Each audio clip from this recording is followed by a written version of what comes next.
Hello YouTube, this is Darkon633, and today we're taking a look at another Wave 2 Legends class figures in the Titan Returns line. This time we're going to take a look at Ravage, and once again, similar to what we've seen with Laserbeak, it is reusing a mold that's already existing, and that is the Stripes mold. However, unlike Laserbeak, it does have a semi-retool, and that's mainly towards the head.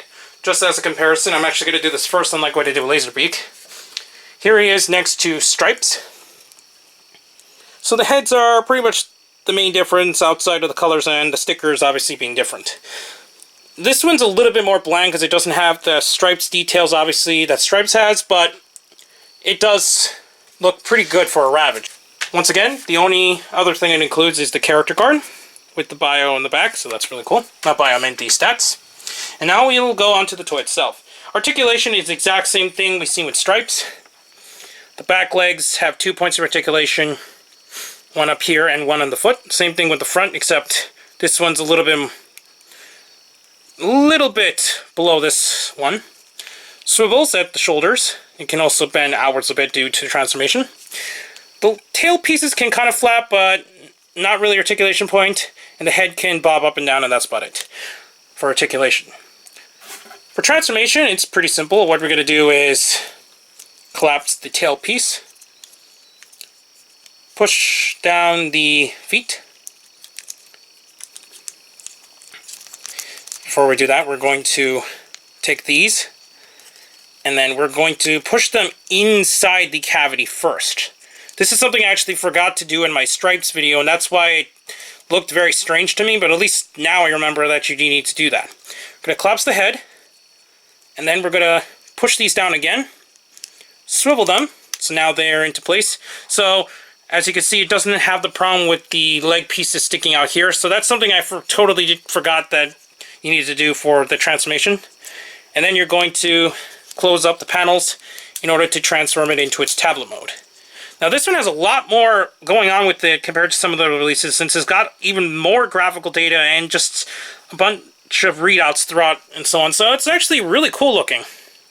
Just as a comparison, we're going to quickly transform Stripes in the same way, just to show a comparison between the two releases.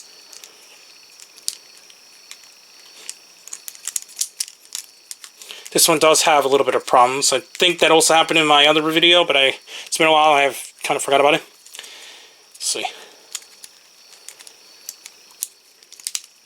There we go. And just close it off. And then here's a comparison between the two tablet modes. Obviously, there's going to be a huge difference since one is Autobot and one is Decepticon.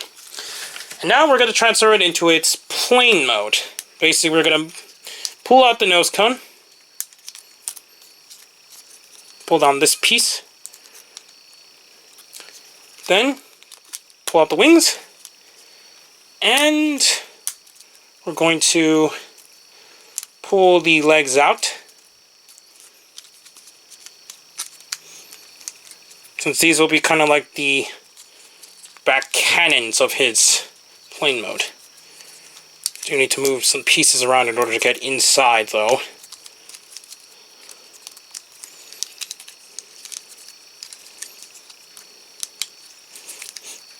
There we go. These will be like the little back cannons for his plane mode.